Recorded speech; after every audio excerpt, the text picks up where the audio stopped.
So welcome to mid day में education. आज हम लोग लेक्चर 2 पढ़ेंगे, स्ट्रक्चर ऑफ एटम का। लेक्चर 1 में हम लोगों ने थॉमसन मॉडल तक देखा था। ठीक है। सो जो लोग नया है बता देता हूँ, पूरा लेक्चर सीरीज चल रहा है जिसमें आपको हर चैप्टर का वीडियोस का प्लेलिस्ट का लिंक डिस्क्रिप्शन में मिल जाएगा। इस चैप्टर का नोट्स भी आप डिस्क्रिप्शन से डाउनलोड करना ना भूलें, और क्वेश्चन एंड न्यूमेरिकल्स का भी लिंक आपको डिस्क्रिप्शन में मिल जाएगा। नोट्स जाके मगर जरूर डाउनलोड करें, पीडीएफ नोट्स है। तो स्टार्ट करते हैं आज का लेक्चर 2। तो पहला, जैसे हम लोग ने पिछले लेक्चर में लेक्चर 1 में देखा था कि थॉमसन मॉडल ऑफ एटम क्या होता है। अब हम लोग देखेंगे advantages of Thompson model of atom, कि थॉमसन मॉडल ऑफ जो एटम आया उससे हम लोग को क्या क्या मीन्स फायदा हुआ उस मॉडल से। पहला फायदा क्या था कि explain the internal structure of atom, मतलब एक जो एटम होता है उसका इंटरनल स्ट्रक्चर कैसा होता है, देखने में कैसा होता है, वो हम लोग को उसका आइडिया लगा, वो हम लोग को पता चल गया। ठीक है।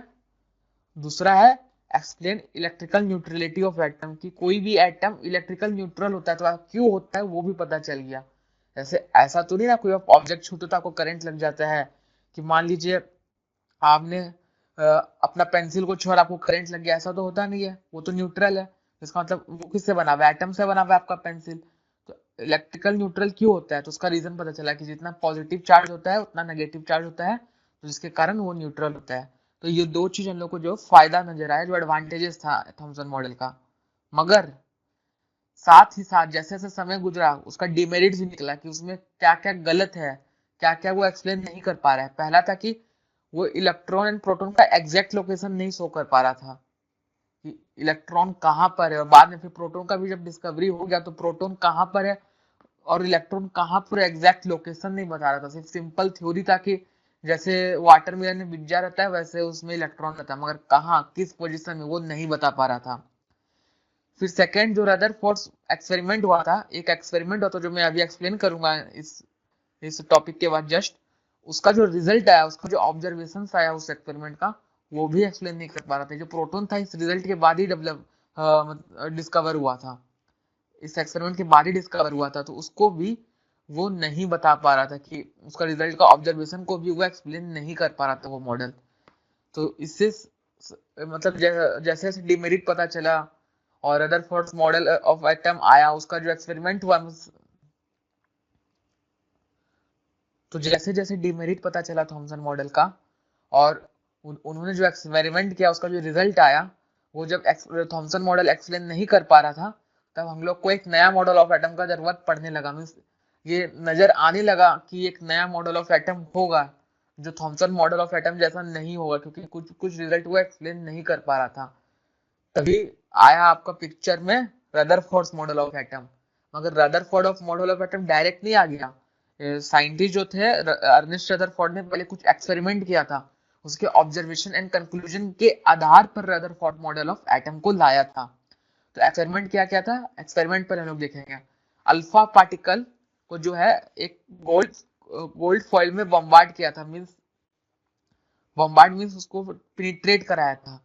अल्फा पार्टिकल क्या होता है, अल्फा पार्टिकल हीलियम आयंस होता है जिसमें 2 पॉजिटिव चार्ज होता है +2, और जिसका मास कितना होता है, जिसका मास 4 होता है। क्यों, 2 प्रोटॉन प्लस 2 न्यूट्रॉन होता है हीलियम में, तो 4 मास हुआ। मास नंबर कितना हुआ, 4 हुआ। और इलेक्ट्रॉन 2 होता है, 2 इलेक्ट्रॉन को निकाल दिया जाता है, तो उसमें चार्ज कितना बचता है, +2। सिर्फ 2 प्रोटॉन का चार्ज बचता है, 2 इलेक्ट्रॉन को निकाल दिया जाता है आयनाइजेशन के थ्रू। तो अल्फा पार्टिकल को एक गोल्ड फॉइल में बम्बार्ड कराया गया, पेनिट्रेट कराया गया। ठीक है। और जो अल्फा पार्टिकल क्या है, डबली चार्ज हीलियम आयंस। ठीक है। और गोल्ड फॉइल जो लिया, क्यों चूज किया था, क्योंकि गोल्ड फॉइल जो होता है बहुत थीन होता है। मीन्स एग्जैक्टली 1000 एटम थिक होता है। आप बोलोगे थीन क्यों लेता है, मान लीजिए कोई एक ऐसा सीट लिया और इसका जो थिकनेस है ये सिर्फ 1000 एटम थिक है, और कहीं वही दूसरा सीट लिया, इसका मिनिमम थिकनेस जो आप अचीव कर पा रहे हैं अगर वो 1 लाख एटम थिक है, तो किस केस में आप एटम का प्रॉपर्टी ज्यादा अच्छा से पढ़ पाओगे। एक इंडिविजुअल एटम कैसा प्रॉपर्टी शो करता है, कैसा बिहेवियर शो करता है, किसी एक्सपेरिमेंट में किस में अच्छा से पढ़ पाओगे। 1000 एटम थिक वाला, जितना कम एटम होगा उतना अच्छा से आप किसी एक एटम के बारे में जान पाओगे। इसलिए वो गोल्ड फॉइल को लिया था, क्योंकि गोल्ड फॉइल जो होता है वो बहुत थीन होता है, that is 1000 atom thick.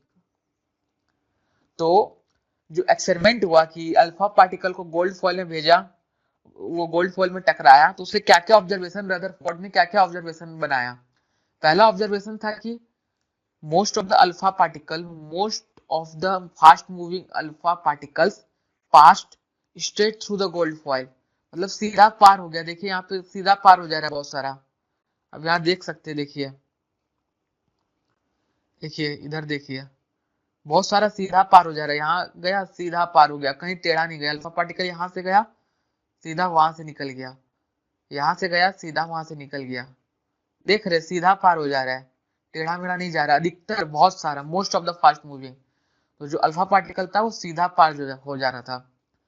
Second क्या था, सम डिफ्लेक्टेड बाय स्मॉल एंगल, बहुत कम अल्फा पार्टिकल जो था स्मॉल एंगल से डिफ्लेक्ट हो रहा था। जैसे देखिए ये वाला जो है ये रे गया यहाँ पे डिफ्लेक्ट हो गया किसी एंगल से, ये वाला गया किसी एंगल से डिफ्लेक्ट हो गया, ये वाला गया डिफ्लेक्ट हो गया। ठीक है, तो बहुत कम अल्फा पार्टिकल जितना भेज रहे थे, अधिकतर तो स्ट्रेट पास हो रहा था, उसमें बहुत कम जो था वो स्मॉल एंगल से डिफ्लेक्ट कर रहा था। और उसमें वे भी very few alpha particles, means 1 out of 12,000 जो था वो पीछे मुड़ जा रहा था। मींस अगर ऐसे गया सीधा तो वापस पीछे मुड़ गया, 180 डिग्री में रिफ्लेक्ट कर गया। देखिए जैसे आपको ये एग्जांपल दिखेगा यहाँ पे, ये वाला अल्फा पार्टिकल का देखिए, यहाँ पे गया ऐसे, वापस से इसी रास्ता पीछे चल गया। मींस ऐसे टेढ़ा मेढ़ा नहीं गया, एकदम डायरेक्ट पीछे चल गया, इधर आया इधर ऐसे चल गया सीधा। तो बहुत कम था, ये 1 आउट ऑफ 12,000 था। मतलब आप 12,000 अल्फा पार्टिकल भेजा तो उसमें एक ही अल्फा पार्टिकल जो था वो एग्जैक्ट पीछे मुड़ जा रहा था। ठीक है, तो ये ऑब्जर्वेशन हुआ। क्या ऑब्जर्वेशन हुआ, 3 ऑब्जर्वेशन हुआ। पहला, बहुत सारा अल्फा पार्टिकल स्ट्रेट पास हो गया गोल्ड फॉइल से, कुछ जो था स्मॉल एंगल से डिफ्लेक्ट किया, और बहुत कम 1 आउट ऑफ 12,000 जो था वो रिबाउंड कर गया। तो जो पास से आता वही पास से चल गया। ध्यान से देखिए, आप एक डायग्राम को आप देख सकते हैं जो एक्सपेरिमेंट हुआ था उसका, कि देखिए ये स्ट्रेट चल गया, ये स्ट्रेट पार हो गया, ये स्ट्रेट पार हो गया। कुछ कुछ बहुत कम ये एंगल से डिफ्लेक्ट किया, स्मॉल एंगल से ये, और बहुत कम जैसे देखिए ये इतना सारा यहाँ पे आपको दिख रहा है, उसमें से एक ही आपको दिख रहा है जो डेविएट कर गया, ऐसे आया वापस से टकरा के इसी रास्ता चल गया।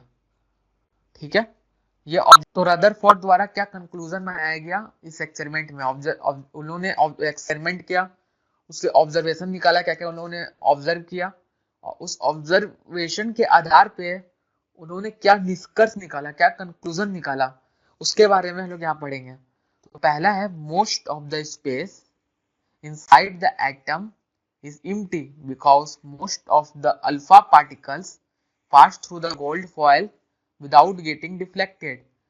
इसका मतलब क्या हुआ कि अगर ये एटम है, एक गोल्ड एटम है,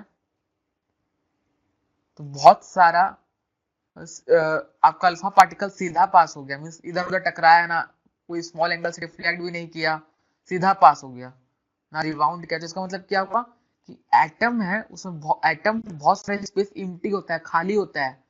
क्योंकि अगर खाली नहीं होता तो अल्फा पार्टिकल को रेजिस्टेंस मिलता, टकराता और कोई स्मॉल एंगल में इधर उधर डिफ्लेक्ट कर जाता। मगर अधिकतर अल्फा पार्टिकल तो सीधा चल गया स्ट्रेट लाइन में। इसका मतलब बहुत सारे स्पेस जो एटम का होता है वो खाली होता है, उधर कुछ नहीं होता है। सेकंड क्या था, observation, very few particles are deflected from their original path, indicating that positive charge of the atom occupies very little space। ठीक है, बहुत few पार्टिकल जो था डिफ्लेक्ट कर गया स्मॉल एंगल से, तो इससे क्या पता चलता है कि जो पॉजिटिव चार्ज एटम के अंदर होता है बहुत ही कम स्पेस में होता है। इसको अभी और अच्छा से समझेंगे, पहले तीसरा पॉइंट देख लेते हैं। Very few alpha particles 1 out of 12,000 reflected by 180 degree, indicating positive charge and mass of atom are concentrated in small volume। इसमें हम लोग को ये पता चला कि वो वेरी लिटिल स्पेस ऑक्यूपाई करता है। मगर जब ये देखें कि 1 आउट ऑफ 12,000 ही है जो एग्जैक्ट 180 डिग्री रिबाउंड कर जा रहा है, मींस जो पाथ में जा रहा है उसी पाथ में वापस लौट जा रहा है, इससे तो ये प्रूव ही हो गया कि जो आपका पॉजिटिव चार्ज है बहुत ही छोटा स्पेस में कंसंट्रेट होता है, बहुत ही स्मॉल स्पेस में एटम के अंदर रहता है, concentrated in very small volume. ठीक है, अब इसको हम एक डायग्राम के थ्रू एक्सप्लेन करते हैं।